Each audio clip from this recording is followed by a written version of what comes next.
السلام عليكم البنات الميمات الخوت الخواتات، كي دايرين؟ لاباس عليكم؟ كنتمنى كلكم تكونوا بخير وعلى خير يا ربي، ومرحبا بكم في قناتي انوال. اليوم كيف ما كتشوفوا غنشارك معكم السلو ولا السفور. هاد السله البنات مختلفه على السلو اللي مولفنا ديما كنديرو. هذا غنديرو بدون دقيق الفورس وبدون السكر وبدون الزبده.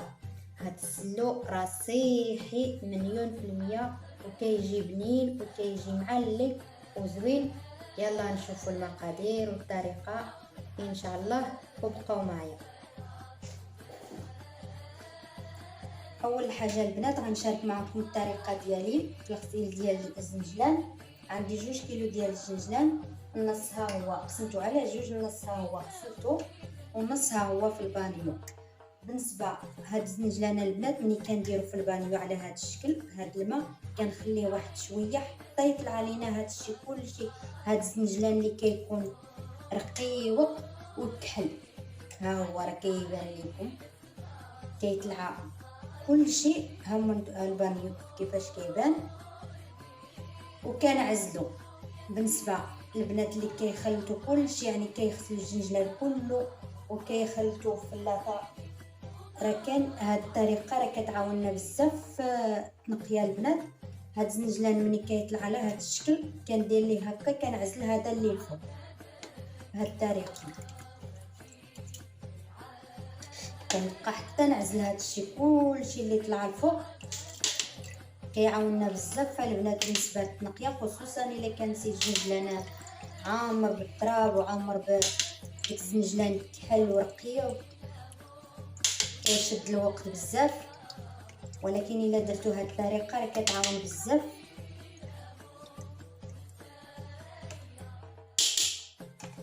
يعني كنبقى حتى نعزل هذا كلشي اللي طلع الفوق.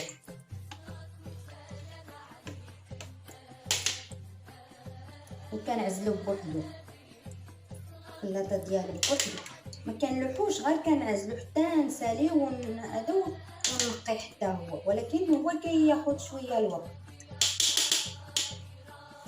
على هذا الشكل.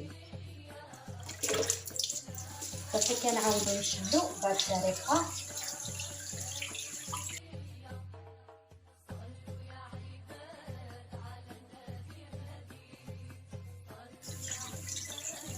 هذه هي الطريقه ديال البنات، غير بغيت نشاركها معكم. كل وحده كتعرف شنو كدير وشنو. ولكن بالنسبه للبنات المبتدئات يعني هاد الطريقه الا داروها راه مزيان، غتنفعهم بزاف.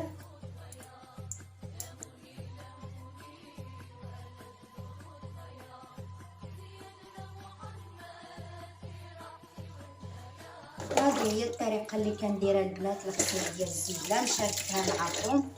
كاينين البنات اللي كيغسلوا الزنجلان غير على حسب التراب وعلى حسب الا دازت عليه شي حاجه، ولكن حتى هاد الطريقه كتنفع بزاف.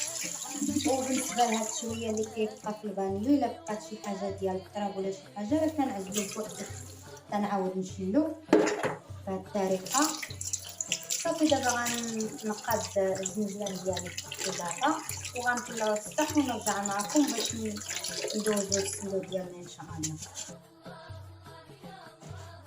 صافي ها هو هذا راه عزلتو البنات اللي كيكون اللي قلت لكم كيكون فوق، راه عزلتو في اللاطه ديالو بوحدو. صافي غندوزو السلو ديالنا البنات. عندي 2 كيلو ديال الزنجلان اللي مغسول ومحمر، غناخذ منه 600 غرام، يعني اكثر من نص كيلو. وهداك 600 غرام غنقسمها على جوج، النص غنهرمشو والنص غنخليه صين باش نديروه في السلو من بعد.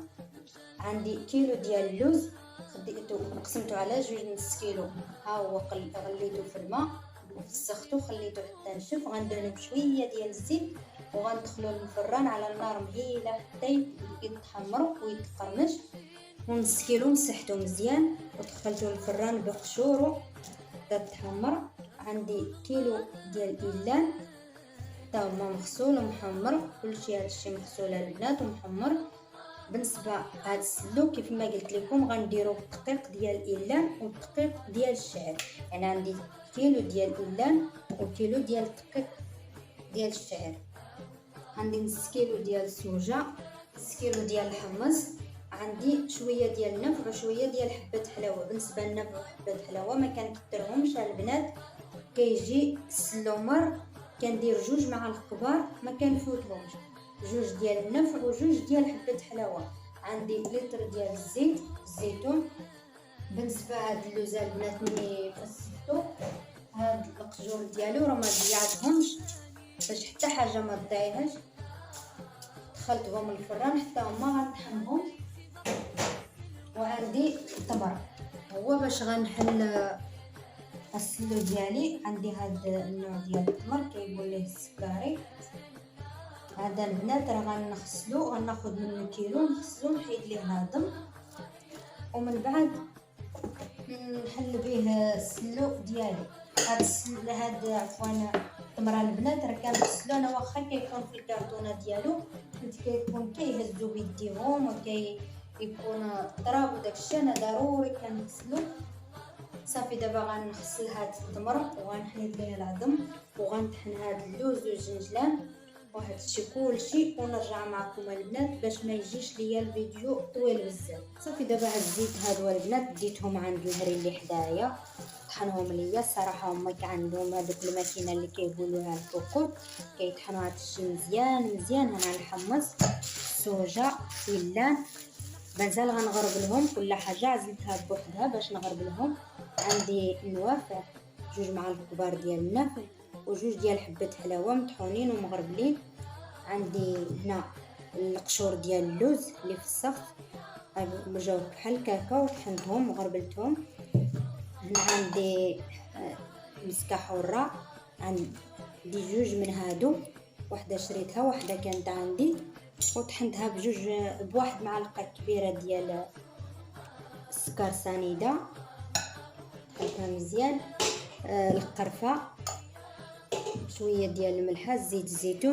هذا اللوز البنات اللي درت ليه قطرات ديال الزيت دخلته الفران هو حتى تحمر مزيان، النار مهيله. شوف كيفاش جا هو ذهبي وقرمش. من بعد مني حمرته خليته واحد شويه يبرد، درته في هاد القرعه. الصراحه البنات هاد القراعي زوينين، اي حاجه درتيها فيهم ما كيبقى عليها والو. هاد كيتباع فيها من العسل، كتشري العسل وكتربح حتى هاد القرعه معاه. هذا الجنجلان اللي نص غنهرمشو نص غنخليه صايم. عندي الطحين ديال الدقيق، دقيقه عفوا ديال الشعير. وهنا عندي اللوز والزنجلان كيف ما قلت لكم 2 كيلو ديال الزنجلان، هزيت منه 600 غرام. ها هي الما باقي خليته طحنته على هذا الشكل هو، ونص كيلو ديال اللوز. عندي كيلو ديال اللوز قسمته على 2 هو طحنهم ليا خلطهم. كنت قال لي ضروري تخلطوا بحال هكا مع الماكينه كبيره. وعندي التمر ها هو غسلته خليته حتى نشف، حيدت ليه العظم حتى ديك القشره اللي كتكون الفوق اللي كتبغي تحيد كنحيدها. دابا غنطحنو مع زيت الزيتون هو باش غنخلط. وهذا اللوز والزنجلان دابا غنهرمش نص ديال هاد الزنجلان ونص ديال هاد اللوز ونرجع معكم.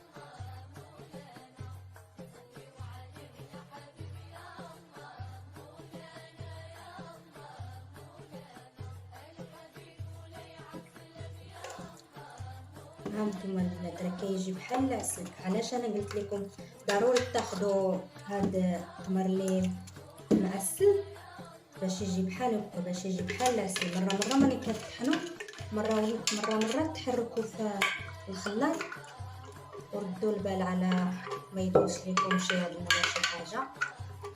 صافي انا غنكمل هاد الكميه اللي عندي بنفس الطريقه. صافي البنات غنبدا ان شاء الله نخلطوا السلو ديالنا. نغربل هاد النواشف، بديت بإلان هما غنغربلهم. ها مازال البنات ورا واخا كيبان لكم هادشي مطحون مزيان مزيان، ولكن كان اللي كيخلطهم تما عند العطار كيخلطهم مع اللوز والجنجلان باش يطحن كلشي، ولكن راه كيبقى فيهم هاد الحبيبات هما اللي كيجيو في السلو قاصحين، ضروري تغربلو خصوصا الإيمان. صافي غنبقى مستمرة بنفس الطريقة نغربل كلشي، هاد الإيمان الصوجة والحمص. هانتوما معايا. بالنسبة للبنات راه غنشارك معكم واحد الطريقه درتها لهاد السلو، والله الا دغيا وجدت الحمد لله ما عذبني ما والو. حيت كاين اللي كيجي يقول لك السلو راه كيعذب هذا، ولكن هذا هكا تبع الطريقه ديالو راه دغيا كيوجد. سوجا الا خصيتهم البنات، خصيتهم هما الزنجلان، طلعتهم واحد ساعتين 3 سوايع هكا في السطح، هبطتهم ديك الساعه وبديت حطيت الفرن ديالي هكا فوق الطابله وحطيت كنقي وكنحمر. ديروا هاد الطريقه جربوها البنات، والله الا جربتها عجباتني وبغيت نشاركها معكم. بالنسبه للبنات اللي كيجي هكا الملل ملي كيحمروا في الكوكوط، صراحه التحمير ديال الكوكوط راه بوحدو كيجي زوين وكتجي فيه البنات داكشي اللي حمرتي في الكوكوط ما نقولش لكم، نهار الطحين كتكون فيه واحد الريحه واحد البنه زوينه. راه كاين الفرق البنات ما بين تحمري هادشي في الكوكوط وتحمري في الفران، راه كاين الفرق بزاف. هاد الطريقه اللي درت يعني نفس الوقت كان منها كتربحي الوقت، منها كيجي داكشي ما كيجيكش الملل ملي كتحمري في الكوكوط. حيت الكوكوط كتاخد شويه الوقت، ولكن الا درتو بهاد الطريقه انا متاكده غتعجبكم، يعني تحمروا وتنقيو في نفس الوقت. انتم عارفين بالنسبه للجنجل انا هسه عفوا الصوجا الا ما فيهمش تنقيه، ولكن بالنسبه للجنجلان راه كتنقيو وتحمروا في نفس الوقت الكوكوط وتحطوه هكا حداكم البوطه الفورنو صافي وتبداو تنقيو وتحمروا. هذه الطريقه زوينه وسهله، ولكن النار تكون مهيله بزاف البنات. كنقول بحال الشمعه، قليل من الشمعه البنات، يعني باش تعرفوا شنو كديروا.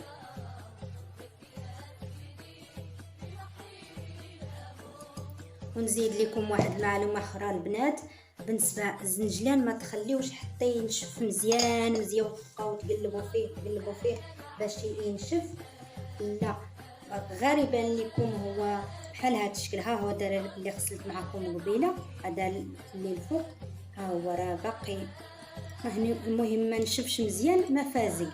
ملي كتحمري بحال هكا كديريه غير ديري في الكوكوط كيبان لكم بحال الا رجع فازق، ولكن كيبدا غير يبدا يتحمر كتجيه يعني كيجي كيتنفخ، كتجي واحد القرمشه ملي كيتحمر في النار تكون مهيله، كتجي واحد القرمشه زوينه البنات كيتنفخ وكتجي فيه هذيك القرمشه زوينه.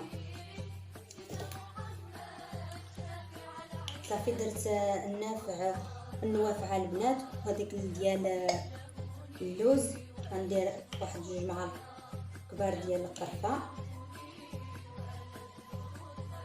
قويصه ديال الملحه درتها، وندير مسكه حوره واحد معلقه صغيره، الزريعه الكتان، البوزه ما كنديرهاش البنات، انا ما كنديرهاش في السلو لا الزريعه الكتان البوزه.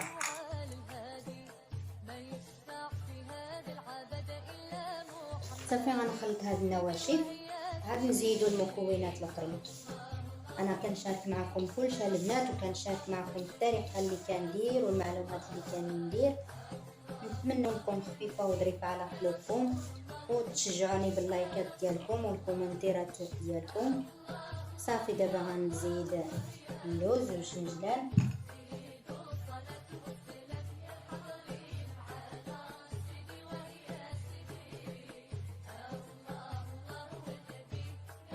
السلو ديال البنات يلاه جمعتو باقي محتاج ليك كيف ما شفتوا معايا، راه ما درت لا الزبده لا دقيق الفورس لا السكر كلاصي. هاد السلو راه صحي 100%. اي واحد يقدر ياكلو، حتى مالين السكر اللي ما كياكلوش السلو على قبل السكر ولا على قبل بزاف د الحوايج. هذا راه زوينه البنات، وكننصح به حتى البنات اللي كيرضعوا. حنت فيه إلان وفيه دقيق الشعير، راه كيحيدوا الجوع البنات. بالنسبه دقيق الشعير راه زوين في المحراش في الكبود كلشي، راه كيحيد الجوع. بالنسبه للبنات المساكين اللي كيرضعوا في رمضان راه زوين. دابا غندير لكم مزيان هاد السلو البنات، وغنغطيه نخلي واحد شويه ونرجع تاني نعاود ندلك فيه.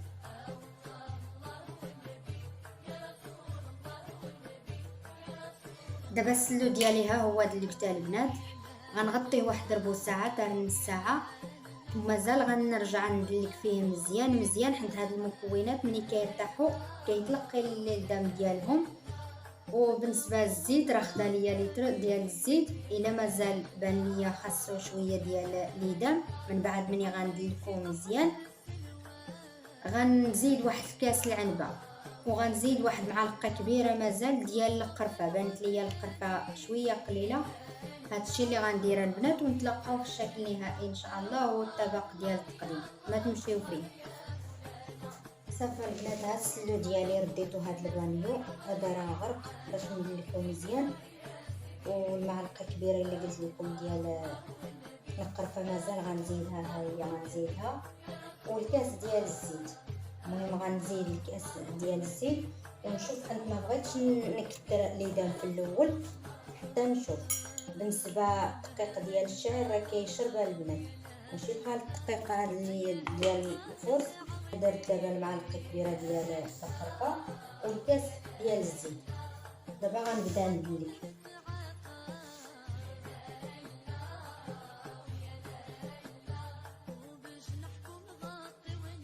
مازال غنزيد واحد الكاس. دابا راه دخل ليا خدا ليا لترو وجوج كيسان العنبه ديال الزيت. كما قلت لكم هاد الدقيق ديال الشعير راه كيشرب، ولكن راه هو شي حاجه صحيه، شي حاجه زوينه. كنظن دابا صافي راه خاصو غير يدلكو مزيان. ها هو السلو ديالي ولا السفوف ديال البنات، ها هو عدلتو مزيان مزيان، عطيتو حطو في الدلاك. السلو كلشي كيبغي يدلك مزيان، ولكن خاص بهذا ديال دقيق الشعير والا كيبغي يدلكو مزيان. الا ما دلكتوش مزيان كيجي مرمل، كيجي نشف، كيجي مرمل، ما كيجيش معلك.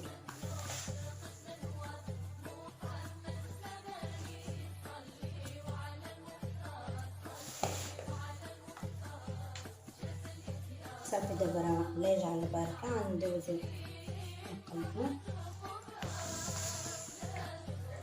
دابا غندير هاد المونه البنات ديال السفه، راه دهنتو بشويه ديال الزيت، ها شويه باش يزول ليا السلو ديالي بسهوله. صافي غنبدا نقاد فيه بهاد الطريقه، غنضغطو مزيان باش يشد ليا الفرمه ديال الليمون. كل الطبقه غنقادها مزيان هي الاولى بهذا الشكل، عاد ندوزو الطبقه الاخرى.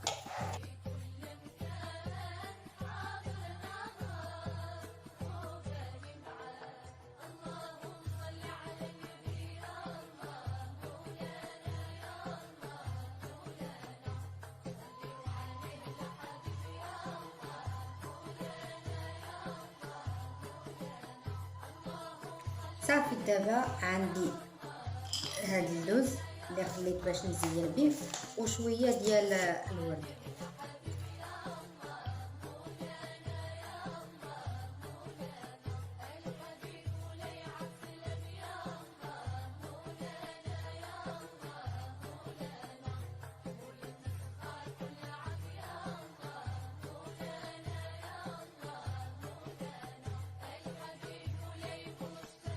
هذه هي النتيجه اللي حصلنا، ولا الشكل النهائي للسلو ديالنا. كيجي على هذا الشكل، كيجي زوين وصحي وكيجي معلق. هذا راه درتو بالمون ديال الصفاء، راه شفتو كلشي بعينيكم. وهذا درتو غير عشوائي بحال وزينته باللوز وشويه ديال الورد. هادشي كيبقى لكم الاختيار، كل وحده غتزين بداكشي اللي بغات وعلى حسب الاختيار ديالها. كنتمنى يعجبكم هاد السلو، يعجبكم هاد الفيديو. الا عجبكم بارطاجيوه لاحباب واصدقاء باش تعم الفائده، وما تنساونيش في اللايكاتكم والكومونتيرات الزوينين ديالكم. وكنقول لكم شكرا لكم بزاف على المتابعه، ونتلاقاو في الفيديو جديد ان شاء الله باذن الله.